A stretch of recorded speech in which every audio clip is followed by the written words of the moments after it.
Hello friends, welcome to investment academy. कैसे हैं आप? आज हम बात करने वाले हैं यील्ड कर्व इन्वर्जन की। राइट, परसों शायद मैंने सुबह मॉर्निंग मार्केट न्यूज़ किया था, तो उस टाइम ये न्यूज़ आया था कि इंडिया का यील्ड कर्व जो है वो इन्वर्ट हो गया है।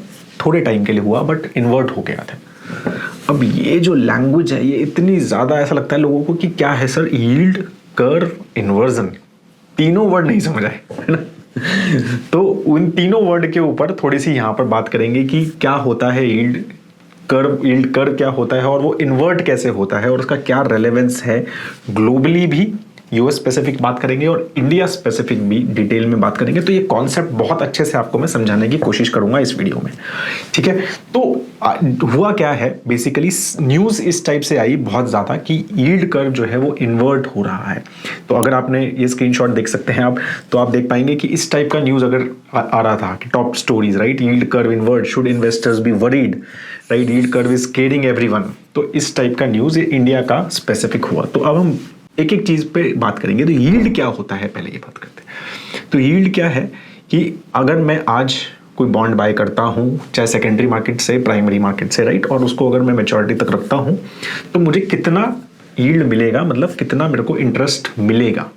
और बॉन्ड मार्केट थोड़ी सी कॉम्प्लिकेट होती है, तो मैं इसमें ना बहुत डिटेल में नहीं जाऊंगा, क्योंकि इसका एक बहुत अच्छा वीडियो, एक YTM, यील्ड टू मैच्योरिटी जो कॉन्सेप्ट रहता है, उसका मैंने एक वीडियो बनाया हुआ है। उसका लिंक मैं डिस्क्रिप्शन बॉक्स में डाल देता हूं। तो आप उस वीडियो को देखेंगे तो आपको एक्चुअली ये एक यील्ड का कॉन्सेप्ट क्या है ना, कूपन रेट से यील्ड कैसे डिफरेंट होता है। कि बॉन्ड आया 100 रुपए का, 10 रुपए का कूपन है सपोज, उस पर तो 10 रुपए का इंटरेस्ट मिलेगा, तो वो तो हो गया कूपन रेट। लेकिन यील्ड जो होती है वो थोड़ी डिफरेंट होती है, क्योंकि वो डिमांड सप्लाई के ऊपर भी होती है। मार्केट में डिमांड ज़्यादा है, कम है, इंटरेस्ट रेट्स बढ़ गए क्या जब बॉन्ड आया था, या गिर गए क्या, इन सब चीज़ों के बेसिस पे एक यील्ड जो होती है बॉन्ड की वो थोड़ी सी डिफरेंट होती है, या YTM अलग होता है। तो इसके बेसिस पे यील्ड, ये वर्ड हमें उसमें समझ आ जाएगा, ठीक है। उसमें मैं बहुत डिटेल में नहीं जा रहा हूँ, क्योंकि वो एक थोड़ा लंबा कॉन्सेप्ट है अलग से ही, इसलिए उस पर अलग वीडियो है। अब हम बात करते हैं यील्ड कर्व की। तो अब सिंपल एक लॉजिक मैं आपसे डिस्कस करता हूं, ठीक है, कि अगर मैं आपको क्या कहते हैं, मैं आपको एक लोन दूं, राइट, कि सपोज मेरे को कुछ पैसे चाहिए आपसे, और मैं कह रहा हूं आपको कि मैं 1 मंथ के बाद लौटा दूंगा, ठीक है। तो सपोज मैंने बोला कि यार मैं 1 मंथ के बाद लौटा दूंगा, तो उसमें 10% पर एनम का मैं आपको इंटरेस्ट दूंगा। तो आपने कहा ठीक है, 1 महीने में दे देगा, कोई प्रॉब्लम नहीं है। वही अब मैं सिमिलरली अब आपके पास 1 हफ्ते के बाद फिर से जाता हूँ और बोलता हूँ कि अच्छा यार मेरे को ना 10 साल के लिए चाहिए पैसे, तो वो 10% पर एनम पे मेरे को 10 साल के लिए भी दे सकते हो क्या? आपने कहा यार कमाल कर रहा है, 1 महीने में जो मैं रिस्क ले रहा हूँ, 1 महीने में your default probability is much lower, right. तो 1 महीने में क्या क्या खराब हो सकता है, इंटरेस्ट रेट बढ़ेंगे, कम होंगे, जो भी है, मतलब ज्यादा चीजें नहीं होंगी। 10 साल के लिए कमिटमेंट, तो वो तो कॉम्प्लिकेटेड है ना। तो अब 10 साल, हम जैसे होम लोन भी लेते हैं तो वो भी फ्लेक्सिबल इंटरेस्ट रेट्स पे लेते हैं। फिक्स्ड इंटरेस्ट रेट्स पे मोस्टली बैंक्स देते भी है तो हायर पे देते हैं, या फिर हम लेते ही नहीं है। क्यों? क्योंकि इतना लंबा कमिटमेंट होता है, bank doesn't want to take risk, है ना। तो वो भी खुश है कि फ्लेक्सिबल पे ही दे। तो इसीलिए मोस्टली क्या रहता है कि जो शॉर्ट टर्म लोन लिया जाता है, या शॉर्ट टर्म बॉन्ड्स, जब गवर्नमेंट या कोई कॉर्पोरेट हमसे शॉर्ट टर्म बॉन्ड ले रहा है, 1 महीने, 3 मंथ्स या इवन 1 ईयर, एक शॉर्ट टर्म ही माना जाता है, less than 1 year money market instruments माने जाते हैं, तो उसका इंटरेस्ट जो होता है वो कम होता है एज कंपेयर टू वही चीज अगर मैं आपको बोली कि मेरे को 10 साल के लिए मैं आपसे लोन ले रहा हूं, या मैं 10 साल का गवर्नमेंट कहती है मैं बॉन्ड इशू कर रहा हूं, तो of course they have to give a little premium over it, ठीक है। क्यों देना है प्रीमियम? देखो, जितना बड़ा बॉन्ड होगा, 10 साल का होगा, 15-20 साल के बॉन्ड्स भी होते हैं, तो वो अब कंपीट करते हैं दूसरे मार्केट इंस्ट्रूमेंट्स के साथ, है ना। आप 10 साल का बॉन्ड ले रहे हो तो आपको यार इक्विटी में मार्केट डाल देता हूं मैं 10 साल के लिए, तो ठीक है। तो मतलब basically then you start competing with other products as well, ठीक है। तो उसके लिए आपको प्रीमियम बेसिकली आप कमांड करते हो कि भाई मेरे को थोड़ा प्रीमियम दो, और मैं रिस्क भी ले रहा हूँ, इंटरेस्ट रेट रिस्क भी ले रहा हूँ, और डिफॉल्ट अगर कॉर्पोरेट दे रहा है तो मैं डिफॉल्ट रिस्क भी ले रहा हूँ ना। आज बहुत अच्छी कंपनी है कोई, 10 साल के बाद अच्छी है या नहीं है ये किसी को पता नहीं है ना, तो उसके हिसाब से मैं रिस्क भी ले रहा हूँ। तो इस तरह से यील्ड कर्व का मतलब ये होता है कि अलग अलग मैच्योरिटी के बॉन्ड्स जो मार्केट में चल रहे हैं उसको प्लॉट किया जाता है। तो मैं आपको स्क्रीन दिखा रहा हूं उसकी यील्ड पे, यील्ड मतलब वो कितना इंटरेस्ट देगा पर ईयर, ठीक है, अगर मैंने इसको मैच्योरिटी तक रखा तो, ठीक है। तो यील्ड पे उसकी मैच्योरिटी पीरियड क्या है, तो सपोज 1 महीने का बॉन्ड इशू हुआ, ठीक है, तो वो यहां पर आएगा, सबसे कम मैच्योरिटी है उसकी, तो सपोज वो 6% दे रहा है, एग्जाम्पल दे रहा हूं मैं आपको। अब ऐसे 1 ईयर का बॉन्ड आ गया तो वो सपोज 6.5% दे रहा है, राइट, तो उसकी यील्ड 6.5% है। तो ऐसे 10 20 साल 30 साल का जो बॉन्ड होगा, 10 15 20 साल के बॉन्ड जो है वो थोड़ा इस टाइप का एक टिपिकली कर्व रहता है, जिसमें अलग अलग मैच्योरिटी के बॉन्ड्स, मोस्टली गवर्नमेंट बॉन्ड्स के लिए बनाया जाता है, राइट। कॉर्पोरेट बॉन्ड्स में और भी सारे, उसमें क्रेडिट रिस्क भी आ जाता है ना कॉर्पोरेट बॉन्ड में, तो इसलिए वो मोस्टली प्लॉट नहीं होते हैं। यील्ड कर्व जो होता है मोस्टली गवर्नमेंट बॉन्ड से लेते हैं, क्योंकि उसमें क्रेडिट रिस्क का चक्कर खत्म हो जाता है, उसमें सिर्फ इंटरेस्ट रेट जो है वही हमारा रिस्क है और वही उसके हिसाब से वो प्लॉट होता है। तो मोस्टली एक रूल ऑफ थंब है कि अगर एक अच्छा मैच्योरिटी ज्यादा है, उसमें इंटरेस्ट रेट ज्यादा है, तो यही एक नॉर्मल सिनेरियो होना चाहिए, ठीक है। इसका मतलब इकोनॉमी ग्रो कर रही है हमारी, सब ठीक चल रहा है, मतलब सब कुछ ओके है इकोनॉमी में, तो इस तरह का एक यील्ड कर्व माना जाता है जो नॉर्मल यील्ड कर्व है। लेकिन ये यील्ड कर्व जो है कभी कभी इन्वर्ट हो जाता है। अब इन्वर्ट का क्या मतलब है? इन्वर्ट का मतलब ये है कि जैसे मैंने यहां दिखा रहा हूं मैं आपको कि अभी ये ऐसे है, तो ये इस तरह से बेसिकली हो जाएगा, ठीक है ना। इस तरह का ये अगर ये हो गया तो मतलब यील्ड कर्व इन्वर्ट हो गया। मतलब क्या है उसका? मतलब ये है कि शॉर्ट टर्म मैच्योरिटी के जो बॉन्ड है, जो 1 महीना 3 महीने, उस पे ज्यादा इंटरेस्ट मिल रहा है, और जो लॉन्ग टर्म तो 10 साल के बॉन्ड है, जो 20 साल के बॉन्ड है, उसमें कम इंटरेस्ट मिल रहा है। तो ये कैसे हो सकता है? इसके क्या सिनेरियोज हैं वो बात करेंगे डिटेल में कि सिनेरियो में क्या क्यों होता है ऐसा, लेकिन ऐसा होता है। अब एग्जांपल बता रहा हूं यूएस का। तो करंटली यूनाइटेड स्टेट्स में यील्ड कर्व नेगेटिव है, मतलब इन्वर्टेड है। वहां पे यील्ड कर्व जो होता है वो किस तरह से, देखो आप यहां पर देखो कि ये अलग अलग मैच्योरिटी के वहां पे बॉन्ड्स, मतलब मैच्योरिटी है, जो बॉन्ड्स इशू हुए हैं यूएस गवर्नमेंट के बॉन्ड्स हैं, और ये जो है वहां के यील्ड हैं उसके, ठीक है, इंटरेस्ट रेट्स जो अगर हम आज बाय करते हैं तो मैच्योरिटी तो रखते हैं तो कितने हमें मिलेंगे। तो अगर आप देखोगे तो वो उल्टा है। इसका मतलब ये है 1-2 साल के इंटरेस्ट अगर हम वहां पे बॉन्ड लेते हैं तो हमें ज्यादा इंटरेस्ट मिल रहा है, जबकि अगर हम 30 साल का 20 साल का इंटरेस्ट मतलब वो बॉन्ड्स लेते हैं मैच्योरिटी के, तो हमें कम इंटरेस्ट मिल रहा है। तो वो अराउंड 4%, 3.8, 3.9, 4% है 30 साल वाला। और अगर हम 1-1.5 साल का लेते हैं तो हमें 5.5% तक का इंटरेस्ट रेट मिलता है। इंटरेस्टिंग ना? तो ये उल्टा हुआ है ये, और ये इसके ऊपर बहुत ज्यादा चीजें डिस्कशन चल रहे हैं कि अभी 6 मंथ्स पहले जो ये फ्लैट था, तो फ्लैट यील्ड कर्व होता है, मतलब आप ऑब्वियसली मतलब समझ गए ना आपकी भाई छोटा भी बॉन्ड उतना ही है और लॉन्गर भी उतना ही है, राइट। तो ये मोर और लेस फ्लैट था अगर हम 6 मंथ्स पहले देखें तो। It is becoming more and more steeper, मतलब कि मोर एंड मोर 1-2 साल के जो बॉन्ड्स हैं उनकी इंटरेस्ट रेट्स बढ़ते, उनकी यील्ड बढ़ती जा रही है और इनकी कम होती जा रही है, ठीक है। तो ये आप देख सकते हैं अभी 6 मंथ्स पहले इट वाज ऑलमोस्ट फ्लैट, कि ज्यादा डिफरेंस नहीं था, मतलब उतना ही 10%। तो और अगर हम उससे पहले 1-2 साल पहले देखें तो वो नॉर्मल यील्ड कर्व पे ही था। तो ये क्या रीजंस है? ऐसा ही इंडिया में भी हुआ, तो उसके बारे में भी आपको मैं बताऊंगा, ठीक है। तो क्यों बेसिकली अब हम समझते हैं कि यील्ड कर्व इन्वर्ट होता है, इसके कुछ रीजंस हैं, ठीक है। अब एक नहीं, तो यूएस मार्केट में यील्ड कर्व कब इन्वर्ट हुआ है और उसका क्या क्या इंपैक्ट हुआ है, तो वो पहले देखते हैं। तो अब हम यहां देख सकते हैं कि यील्ड कर्व ये मतलब लास्ट अराउंड 50 ईयर्स में multiple times yield curve invert हुआ है, ठीक है। तो ये 10 साल की ट्रेजरी यील्ड माइनस 2 साल की ट्रेजरी यील्ड, तो वो बेसिकली अगर नेगेटिव है तो इसका मतलब यील्ड कर्व नेगेटिव है। 10 साल की बॉन्ड, ठीक है ना, उस पर कितना इंटरेस्ट, और 2 साल का बॉन्ड उस पर कितना इंटरेस्ट, उन दोनों को माइनस किया, है ना। तो वो जो डिफरेंस है अगर वो पॉजिटिव है, इसका मतलब यील्ड कर्व पॉजिटिव है, नेगेटिव है तो वहां पर इसी से देखा जाता है। 10 ईयर और 2 ईयर मेजरली जो मार्केट में है 10 और 2 साल का कर्व ही प्लॉट होता है मोस्टली यूएस में। कई जगह 10 साल और 3 महीने का भी होता है, कई जगह 10 साल 1 ईयर का भी होता है, डिपेंड्स, ठीक है, लोगों का अपना अपना थॉट प्रोसेस है उस पर, ठीक है। बट मोस्टली जो यूएस में है 10 और 2 ईयर की यील्ड कंपेयर होती है, इंडिया में मोस्टली 10 और 1 ईयर की होती है मोस्टली, अगर हम यील्ड कर्व की बात करते हैं तो अब यहाँ पर 2 साल की और 10 साल की मैं बता रहा हूँ। तो आप ये ग्राफ में देख सकते हैं कि ये यील्ड कर्व देखो 1980s में हुआ था, राइट, फिर 90s में हुआ, 2000 में हुआ, 2006 में हुआ, 2019 में हुआ और अब हुआ है। और हर बार जब ये यील्ड कर्व नेगेटिव हुआ उसके बाद रिसेशन आया यूएस में, and it has 100% success rate till now. Recession आने का क्या मतलब है? 2 क्वार्टर तक नेगेटिव जीडीपी, सिंपल यही होता है नेगेटिव रिसेशन का। एक मतलब उसके अलग अलग रीजन, बस मोस्टली यही होता है कि 2 क्वार्टर तक अगर लगातार नेगेटिव जीडीपी ग्रोथ है ईयर ऑन ईयर तो उसको रिसेशन माना जाता है।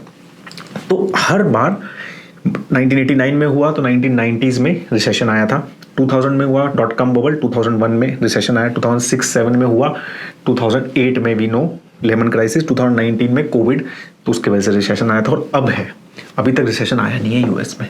तो अब ये एक्सपेक्ट किया जा रहा है यूएस में कि भाई अगले 1 साल में वहाँ पर रिसेशन आएगा क्योंकि यील्ड कर्व नेगेटिव है, ठीक है। तो अब ये क्यों आ रहा है रिसेशन, क्यों है ये ऐसा रिसेशन बता रहा है कि रिसेशन आएगा, और क्या इंडिया में भी आएगा? क्योंकि इंडिया का भी हो रहा है तो उसमें सब बात करने वाले हैं, ठीक है। तो पहले हम ये करेंगे कि अब ये यील्ड कर्व इन्वर्ट होता क्यों है, क्या क्या रीजन है, तो क्यों ये एक रिसेशन का इंडिकेटर है, वो आपको रीजन बताता हूं मैं। देखो सिंपल ये है कि अगर एक इन्वेस्टर मतलब bond investor short term maturity के पेपर्स में इन्वेस्ट नहीं कर रहा और लॉन्ग टर्म पे ज्यादा करना चाह रहा है, ठीक है, उसको लगता है कि नहीं यार शॉर्ट टर्म नहीं लेता हूं, लॉन्गर टर्म लेता हूं। मोस्टली इन्वेस्टर्स शॉर्टर टर्म में ज्यादा इंटरेस्टेड रहते हैं क्योंकि रिस्क कम होता है, और लॉन्गर टर्म में तो they are competing with equity ना, कि भाई मेरे को 10 साल 15 साल 20 साल का मेरे को अगर होराइजन है तो मैं इक्विटी में डाल देता हूं, है ना।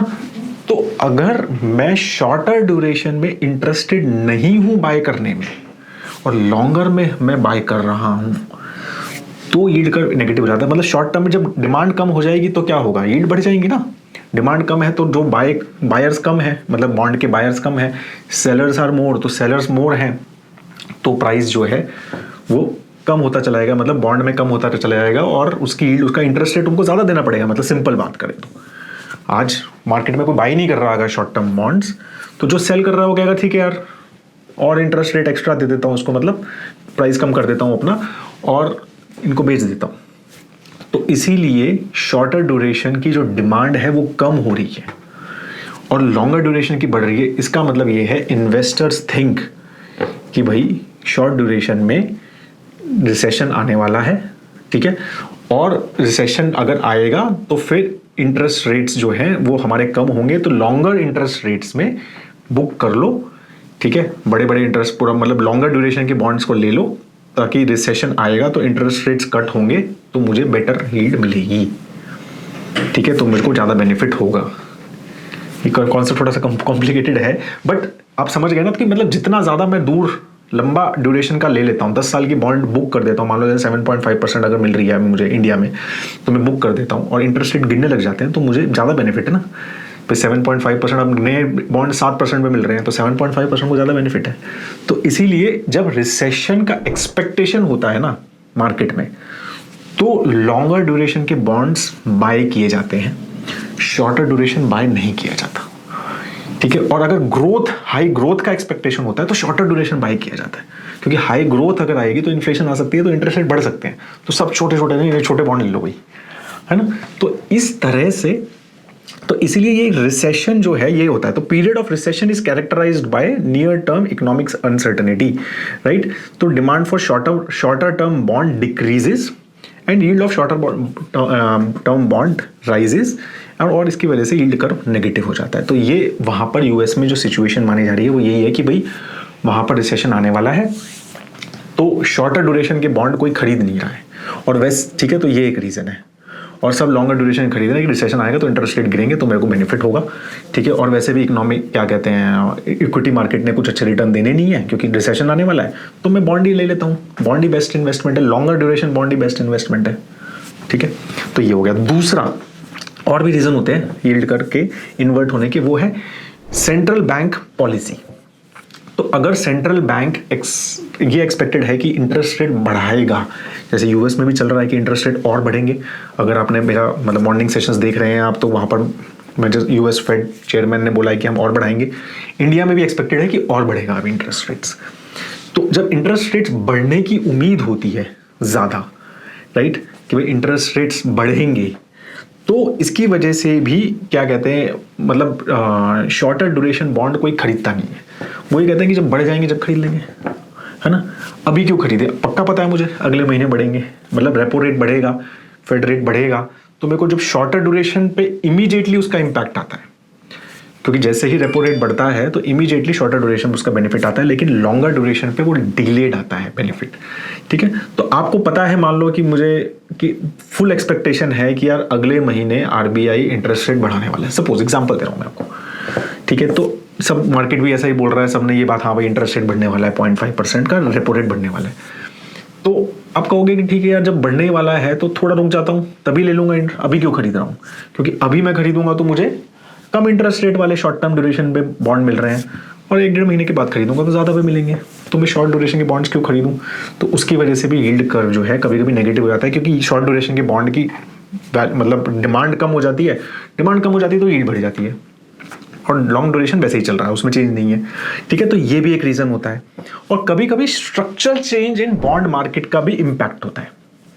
तो मतलब जैसे अभी करंटली इंडिया में क्रेडिट ग्रोथ बहुत ज़्यादा है ना, बैंक्स मतलब क्रेडिट साइकिल जो है, क्योंकि इंडिया ग्रो कर रहा है तो क्रेडिट साइकिल एकदम अप मार्केट पे है, 20% 18-20% की क्रेडिट ग्रोथ है, बट डिपॉजिट ग्रोथ उस हिसाब से ज़्यादा नहीं है, क्योंकि डिपॉजिट रेट बैंक्स बढ़ा ही नहीं रहे, है ना। तो डिपॉजिट ग्रोथ अगर ज़्यादा नहीं है और इंटरेस्ट रेट्स बहुत, मतलब क्रेडिट ग्रोथ ज़्यादा है, तो बैंक को एक लिक्विडिटी क्राइसिस फेस करना पड़ा, मतलब बैंक के पास पैसे नहीं है क्रेडिट ग्रोथ को पैसा देने के, मैनेज करने के लिए, क्योंकि डिपॉजिट उस हिसाब से नहीं बढ़ रहे जिस हिसाब से क्रेडिट बढ़ रहा है।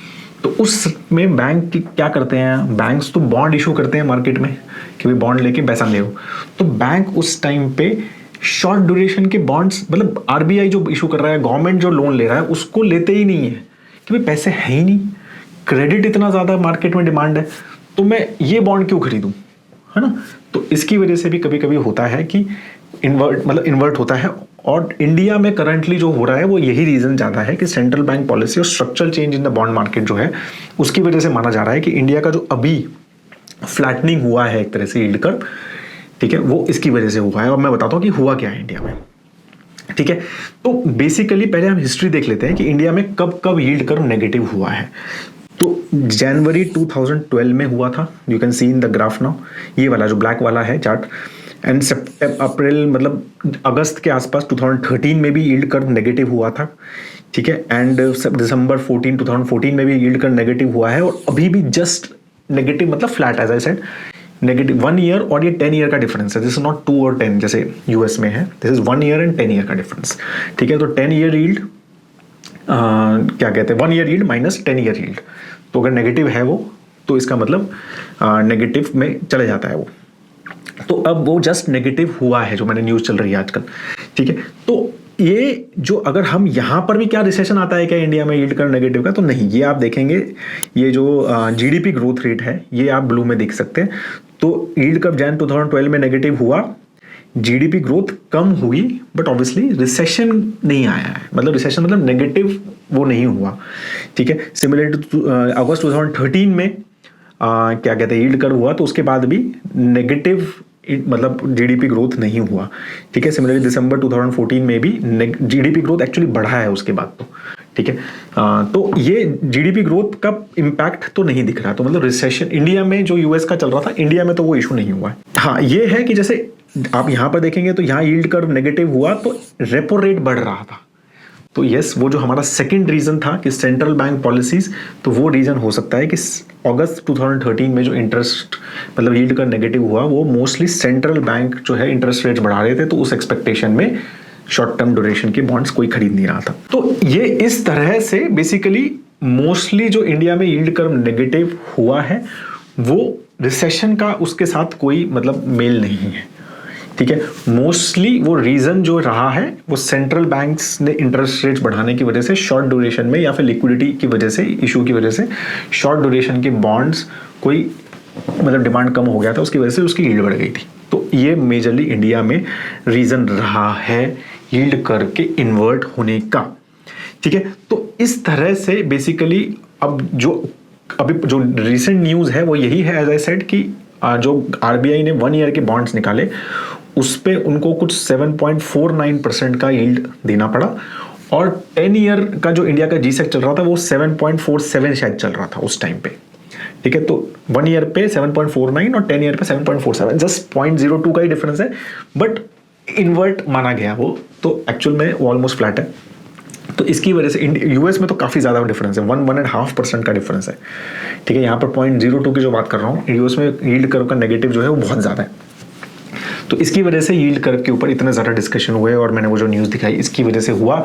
तो डोंट वरी अबाउट कि इंडिया में रिसेशन पर्सपेक्टिव से तो वो चीज़ नहीं है।